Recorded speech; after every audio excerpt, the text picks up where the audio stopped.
بسم الله الرحمن الرحيم الحمد لله رب العالمين والصلاة والسلام على أشرف الأنبياء والمرسلين نبينا محمد وعلى آله وصحبه أجمعين ما بعد.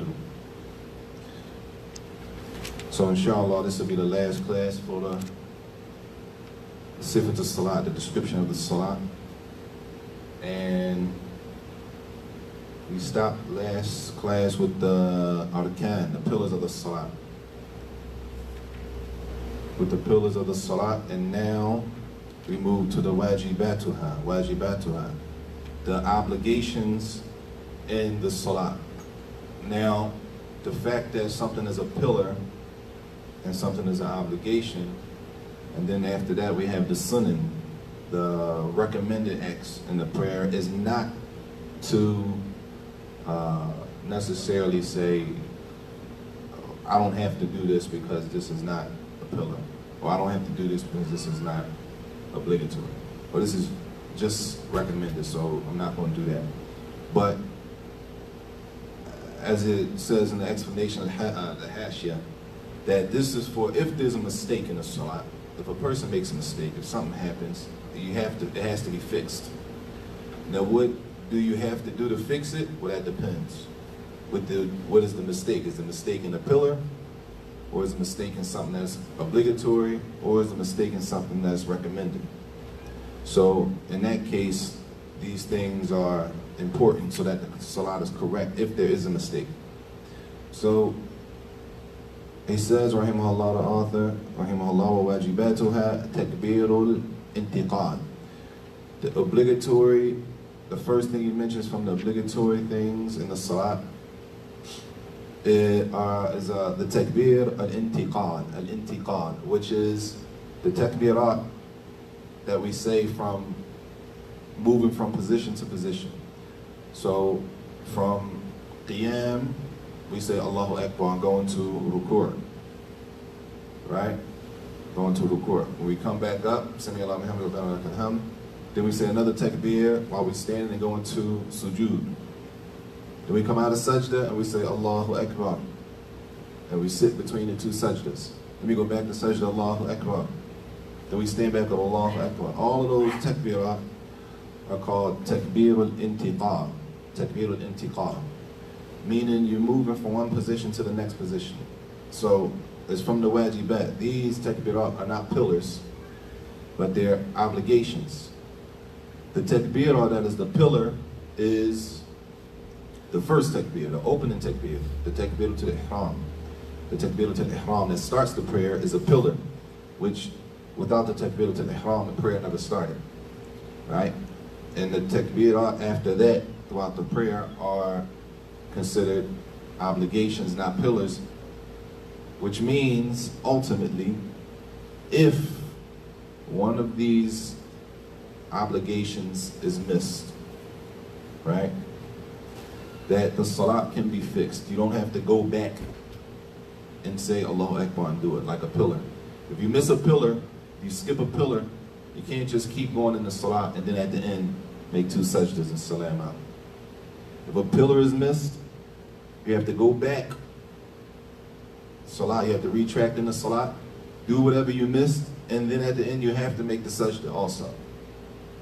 Meaning, for example, a person says Allahu Akbar, they say the opening dua, maybe they get disturbed in the house and they forget to recite Al-Fatiha, right? So they start reciting another surah. Allahu Ahad, Allahu Samad, right? And then they say Allahu Akbar and they go into ruku'. They never recited Al-Fatiha, which is a pillar, right?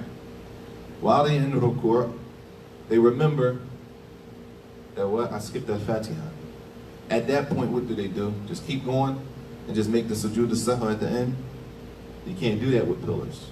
That means at that point, they have to come back. When they stand back up, they have to recite Al-Fatiha, and the Salat starts from there again, as if they never went into ruku'. They have to come back up and yati bil-Fatiha. They'll stand back up, recite Al-Fatiha as if they just started. Allah, then after that, recite a surah, then go back and ruku' again, then come back up. And then at the end of the Salat, they're going to do what? Make the sujood as-sahwi, the two prostrations for forgetfulness. But in these cases, though, that's for the pillars, for any of the pillars. Any pillar that is missed, intentionally skip anything, you have to come with that pillar before you can just keep going in the salah. The wajibat is not the case. That's not the case. It's a little different. If it's missed, then not intentionally. A person forgets and they miss one of these things, then it can be fixed without going back. So the first one is takbir al-intiqal. The takbir al-intiqal, which is the takbirat basically moving from one position to the next position. He says after that with tasmir. At tasmir, it is for the imam to say it, and for the munfarid, the person praying alone. So the tasmir is not for the congregation praying behind the imam. The statement Sami Allahu liman hamida is for the imam when he's leading the prayer, whoever he is, and is also for the person praying alone. These two people, they say Sami Allahu liman hamida, right, when coming from ruku', when coming out of ruku'. طيب. Number 3, والتحميد. التحميد في حق كل مصلي. The people praying behind the imam, their obligation is the tahmeed, which is to say ربنا ولك الحمد. ربنا ولك الحمد. And all of this is due to the statement of the Prophet ﷺ, as this is how he used to pray, and he said, "Sallu kama ra'aytumuni usalli." Pray as you have seen me pray. Pray as you have seen me pray. So these takbirat, al-intiqal bain ibtida', especially the takbir, Allahu Akbar, they should be said on the way, between the two moving from position to position. Tayyib, numbers 4, 5, and 6. Numbers 4, 5, and number 6. It says, وَمَرَّةٌ أُولَى فِي تَسْبِيحِ الرُّكُوعِ وَسُجُودٍ وَرَبِّ اغْفِرْ لِي بَيْنَ السَّجْدَتَيْنِ. طيب. Number 4, we already know from the description of the prayers, when we go into ruku', it's a dua we say, Subhana Rabbi al-Azim. Right? How many times do we say it? 3. طيب. The obligation is to say it once. Gotta say it at least once. Okay? A person goes into ruku', they have to say at least one time, Subhana Rabbi al-Azim. At least one time. Obligatory. Tayyib. Also, in sajda, when we go in sujood, the dua in sujood, Subhana Rabbi al-A'la. We say it how many times? 3. But it has to be said at least once. At least once. Anything after that, as you see, is going to come, and if you section it off based exactly on how it's mentioned, you're going to see that a lot of things are left out. And that's why at the end, the author basically says, anything that wasn't mentioned falls in this category, right? Almost like process of elimination. So we got the pillars, right? Then now we move on to the obligations. If it's not mentioned in the pillars and in the obligations, then it's from the third category. Tayyib. And number 6 was Rabbil Firli. Rabbil Firli bayna sajdatayn. When we come about a sajda, the dua, oh my Lord, forgive me. That, how many times do we say it? Some mention 3 or 2, but it has to be said at least once. That's the obligation. Anything after the obligation is better. But the obligation is to say it at least once. So if you're praying behind somebody, right, and they're not in sujood, maybe they're moving faster than normal. It's not the usual person who leads the salah, right? So they're moving a little faster. Because I'm saying this because this is what happens sometimes. He's moving faster than the normal imam. So now the people are upset because why they didn't get to say Subhana Rabbil Azim 3 times. Right? I only got to say it once, he was moving too fast. If he said it once, the obligation is fulfilled. It's not anything to argue about, right? Or he might say it more than 3 times. That's another one. The imam prays too long, the people got a problem with that. He was in sajda too long. I said it 7 times. Like, That's not a problem, right? But the imam also should pay attention to the people behind him so that he doesn't put the pressure on the people behind him, just in case it's old people who can't stand such that long, there's somebody sick who can't stand that long, there's women with children who have to tend to the baby. So the imam also, not the imam of the masjid, the imam is any one of us, the men that lead the salat wherever we are, becomes the imam of the salat. The imam has to pay attention to the musallin, the people praying behind them, in all conditions possible, so that we don't make it hard on the people following us. It could be somebody old, could be somebody sick, could be children running that need to be watched. So at the least it has to be said one time. All of those have to be said at least one time as an obligation. وَالسَّابِعُ, the seventh one is tashahhudun awwal. He says, وَالتَّشَهُّدْ awwal, the first tashahhud. And this is, of course, in the prayers that are more than 2 rak'ah. So the first tashahhud, and this happens. Somebody's praying dhuhr, or they're praying asr, right? Dhuhr and asr is 4 rak'ah. So they're praying, and then after the second rak'ah, they forget to sit for the tashahhud. They stand straight up, and they start reading the third rak'ah. Alhamdulillah Rabbil Alameen, right? They go into the ruku', then they remember, right, that they never did the tashahhud. So now what? I'm asking y'all now. Based on this being the tashahhud, the first tashahhud, based on it being an obligation, what would you do? Huh? Go back and sit and do the tashahhud, huh? Huh? Nah. One cold? Huh? La. The exact opposite. You don't have to. You have to for the pillars. The pillars, you have to go back. The obligations, you don't have to go back. But you do have to do the sajda at the end if you miss one of these. Everybody with me?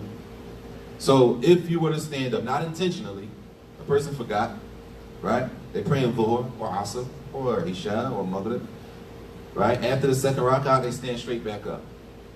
They start reciting Alhamdulillah Rabbil Alameen. Maybe they remember right now, I forgot to do tashahhud. Tashahhud is from what? Because now, if you missed it, you got to fix the salat. It's not mashy, you just, man, I messed up. Allah knows it's in my heart. Nah, you got to fix it, right? So they know they missed the tashahhud. So what do? Knowing, that's why it's so important to have knowledge. You know, okay, the tashahhud is from the wajibat. It's from the obligations, which means I don't have to go back and do it, but I do have to make the 2 prostrations at the end of the salat to fix it, right? So they continue on, and at the end, but they have to do it at the end. It's not optional to do the sajda at the end. The 2 they have to be done for these, okay? Everybody with me? Clear? طيب, the tashahhud al-awwal. He says, وَجِلْسَتُهُ, and also that sitting for the first tashahhud is also considered an obligation. There's a couple different scenarios that he mentions here. After that he says, وَمَا سِوَى ذَلِكَ مِمَّا تَقَدَّمْ sunan. Everything that wasn't mentioned so far in the salah, from pillars, when he made them categories, not the description. The description was mentioned general, everything was mentioned together. Then he stopped and said, well, these are pillars, these are obligations. Everything that wasn't mentioned so far in the pillars and then the obligations are considered to be from the sunnah, the recommended acts in the salah. Everybody with me? So say, for example, if we went all the way back, the pillars, quickly. Standing, al-qiyam fil fard li ghayri ma'dhur, standing up in the obligatory prayers for the person who has the ability. Meaning, if it's time to pray maghrib right now, inshallah, you can't, if you can stand, you have to stand. You can't intentionally not stand. I'm gonna just sit this one down. No, if you have the ability to stand, you have to stand. Another pillar, at-tahrima, the opening takbir. The opening takbir is what? The statement, Allahu Akbar, pillar. Al-Fatiha, reading Al-Fatiha, right? Al-Rukur, going into Rukur, bowing. وَالْإِعْتِدَالِ عَنْهُ, coming back up out of ruku', rising up, going into sajda, pillar, coming up out of sajda, sitting for the sajdatain, between the two sajdas, tumatnina, fil kull, being relaxed and poised in each position. طيب, pillar, tashahhud al-akhir, the last tashahhud. The last tashahhud is what? A pillar. With julus lahu, sitting for the last tashahhud is a pillar. Wal salam, sitting for the tasneem, sitting down for the salam alaikum wa rahmatullah, salam alaikum wa rahmatullah. What tartib, praying in this order, the order that we know the salah, that it has to be prayed in that order. And lastly, making the actual tasneem. So sitting for the salam is a pillar, sitting to do this, salam alaikum wa rahmatullah, and actually doing that is also a pillar, yes. Tasneem. I was told you was being led when you slam, not you slam silent. Silent? Yeah, you don't, like, doing the also in the door. Like, you being led and you slam out, assalamu alaikum wa rahmatullah. I thought you tasneem out silent. Not the person that's leading the salah. The one following the ones imam. that following the imam. Silent meaning you got to be a little more specific than silent. Silent doesn't Not mean silent, I mean, you say it, but not, you know. everybody out doesn't, loud. right, everybody Out is loud. going to be out loud, but it doesn't have to be where everybody doesn't have to raise their voice and say assalamu alaikum wa rahmatullah, Yeah, I thought right? that's- But it should be enough for you. As long as you know you're moving your mouth and you can hear yourself, that's enough. If somebody goes a little higher than that, it's not going to affect anything, but it's not necessary that everybody has to be as loud. It has to be loud unless it's a case where sometimes the sisters are so far or the ranks are so far back. If the imam says the tasneem, the people don't know he finished. So maybe some people further back, they'll say it loud, like they do at the huddle, or when it's real crowded. Somebody back there has to say it so that the people way back there know that the salat is over, right? But in general, enough for a person to hear themselves. All of those things are from the pillars. So we didn't mention what? Huh? What action didn't we mention from there just now? Huh? Again? We didn't mention the first tashahhud. But we know that's going to come in the obligations. Okay? So if you look at it like this, anything not mentioned here is not from a pillar. Okay? Everybody with me? Everything mentioned here was considered a pillar. Now he goes into the wajibat. The obligations are the statement Allahu Akbar between every position. Standing up after recite Al-Fatiha and the Surah, Allahu Akbar. Right? Coming up out of sujood, all of those are considered obligations. Sami Allahu liman hamida, for the imam and for the one praying alone. Rabbana wa lakal hamd, for the person praying behind the imam. The first dhikr, when we go into ruku', Subhana Rabbiyal A'la, the first one is obligatory. The second and third and the fourth and fifth, those are not pillars and they're not obligations. Clear? When we go into ruku', the first thing we say is Subhana Rabbiyal Azim, right? That first one is obligatory. What about the second one? Is it obligatory? Is it a pillar? No. What about the third one? Is it obligatory? No. Is it a pillar? No. Alright? Also the same thing for sujood, Subhana Rabbiyal A'la. The first one is obligatory. Anything after that is not an obligation and it's not a pillar. And also Rabbi Ighfirli, the dua between the sajdatain, oh my Lord forgive me, the first one is obligatory. Anything after that is not a pillar and it's not obligatory. Tayyib, the first tashahhud, obligation. Obligation. Not a pillar, obligation. But jilsatu, is sitting for that. Sitting for that tashahhud is also an obligation. Tayyib. It says, وَمَا سِوَى ذَلِكَ مِمَّا تَقَدَّمْ sunan. Anything that wasn't mentioned so far falls under the category of being a sunnah in the salah, something that is recommended. Okay? Something that is recommended. وَلَا يُشْرَعْ لِتَرْكِهِ سُجُودٌ. So therefore, anything that's going to be mentioned now from the sunnah, the recommended acts, that if a person doesn't do them, then they don't have to do the sajda at the end. A person doesn't have to do the sajda at the end of the salat. For what? For the sunnah, for the recommended prayers. Everybody with me? It's three categories. Either it's a pillar of the prayer, it's an obligation, or it's a recommended act of sunnah. If a person intentionally skips a pillar, a person intentionally doesn't read Al-Fatiha, doesn't go into the court, the whole salat, that salat or that rak'ah is invalid. And if they finish the salat like that, then the salat is invalid. But at least that rak'ah is invalid like that. If a person intentionally skips an obligation, same thing. To intentionally skip an obligation or a pillar invalidates the actual rak'ah that they did in it. That rak'ah doesn't count. Okay? What's the difference? The difference comes in when we forget. Okay? If we forget a pillar, now it's a little more detail. If I forget a pillar, if I forget to recite Al-Fatiha, I have to go back and recite Al-Fatiha. I can't just keep going. That's number one. But what if I forget an obligation? If I forget an obligation, the tashahhud, the first tashahhud, I don't have to go back. I can continue the salat to the end. Either way, if I forget a pillar or if I forget an obligation, either way, at the end of the salat, I have to do what? Make the two prostrations for forgetfulness. Okay? Now those two prostrations, we don't have to do if we miss any of the recommended acts. You keep saying intentional. Yes. I do it intentionally. That means you do it intentionally. Yeah, a person intentionally, they in a, maybe, I'm in a rush, I gotta go to work. I'm not gonna recite Al-Fatiha or, you know, whatever. I gotta hurry up. Alhamdulillah, that's not, you know, nothing. It's not something that's permissible to do anyway. And if somebody did it, it's gonna invalidate that rak'ah. I was only asking, I'm trying to, Right. in my mind, figure intention. You never know.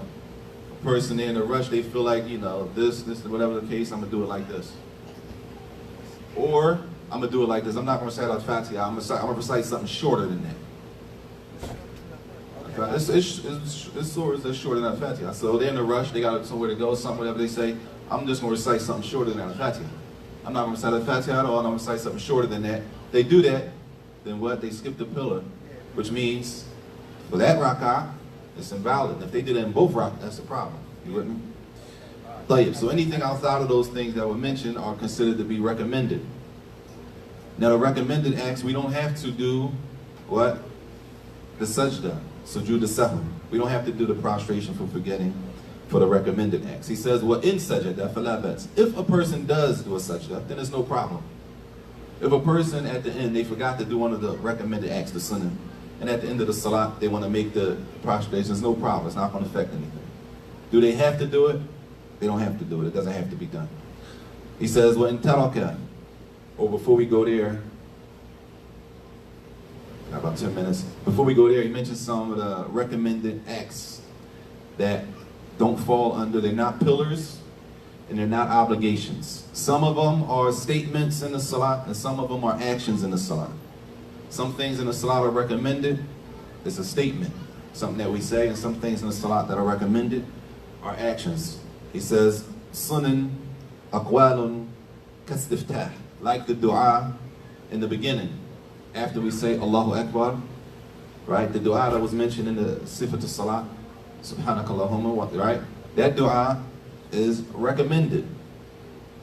That doesn't mean I'm not going to do that because that's recommended. I don't have none of that. If I started the Salat and I forgot to do it, it doesn't invalidate anything. That's how we look at it. Not that I'm just going to not do them. That's only stuff that you don't really have to do that. No. We want to pray as close to the prayers of Prophet ﷺ as possible. So we want to learn that dua, we want to say that dua when we pray. Now if we pray and we happen to forget it, well sometimes we might just learn the dua. So we trying to say it in the salat and you can't remember the whole thing. Right? So you say, I'm going to just leave it and keep going. It's a sunnah. It's not going to affect anything in the salat where you have to go back, you have to make sujood. None of these things that we're talking about now, you have to go back and fix. Okay? He says, what ta'awudh, the statement at the beginning of the salat, a'udhu billahi minash shaitanir rajim, right? Sunnah. Well, also, Basmala, the statement, Bismillah ar-Rahman ar-Rahim. Wa Ameen. When do we say Ameen? Huh? At the end of Al-Fatiha. What if at the end of Al-Fatiha a person, they didn't say Ameen? What if a person doesn't say Ameen at the end of Al-Fatiha? What happens to their prayer? Huh? Huh? Keep going. It's a sunnah. Not that you want to leave off the sunnah, but if I forget, right? I forget, I'm in a rush, something happens in front of me, kind of distracting, I didn't say Ameen, it doesn't invalidate anything to the salat, even though we miss the reward. We miss the reward of following the sunnah of the Prophet ﷺ in that area. But qira'ah surah, he says reading a surah. Is reading a surah sunnah? When is reading a surah sunnah? It doesn't say any detail, it just says reading a surah. Huh? After Al-Fatiha. Reading Al-Fatiha is what? A pillar, has to be read. But after Al-Fatiha, like we do, after Al-Fatiha we read another surah. That surah is sunnah. Meaning if a person only read Al-Fatiha and then said Allahu Akbar and went into ruku', it doesn't affect the salat. Other than missing out on the reward of following the Prophet ﷺ, which should be enough for us to follow the sunnah. But sometimes people forget.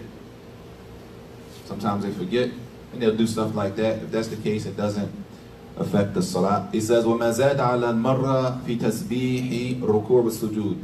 And again, everything above the one time that we say, Subhana Rabbil Azim in the salat, in ruku', anything above that is sunnah. Also in sujood. We have to say it at least once. Anything above that is from the sunnah. Tayyib. We got a Tayyib. The sunnah al-af'al. The actions from the sunnah. Meaning they're not from the pillars, actions. He says, رَفْعِ الْيَدَيْنِ فِي مَوَاضِعِهِ. Raising the hands in the salat, in the areas where we raise the hands. When do we raise the hands? For the takbirat. Tayyib. The raising of the hands is from the what? Sunnah. Sunnah. Meaning if a person didn't raise the hands, does it invalidate the salat? No. It doesn't invalidate the salat. Do they have to go back and fix it? No. At the least, they're leaving off the sunnah of the Prophet ﷺ. If they did it forgetfully, that's one thing. But to intentionally, we should never intentionally, right, consciously try to leave off practicing the sunnah of the Prophet ﷺ, especially in a prayer or some type of worship, right? It doesn't mean that it's okay not to raise the hands. It means if this is the case and this happens, how do I fix my prayer? Well, if it's from this category, there's nothing to fix. You miss the reward for that action, basically. Tayyib. It says the second sunnah from the actions, وَوَضُ الْيَمِينَ عَلَى الْيُسْرَى تَحْتَ سُرَّتِهِ. Putting the right hand over the left below the navel. We discussed that in detail in the Sifat al-Salat, right? Haha. Putting the hands on the chest or under the navel in the Salat is from the sunnah of the Salat. Which means if a person prays with their hands down to the side, right? Like some people do. They pray with their hands straight down, right? What did they do? At the least they did what? Huh? No, at the least. By praying with their hands down like this, what did they do?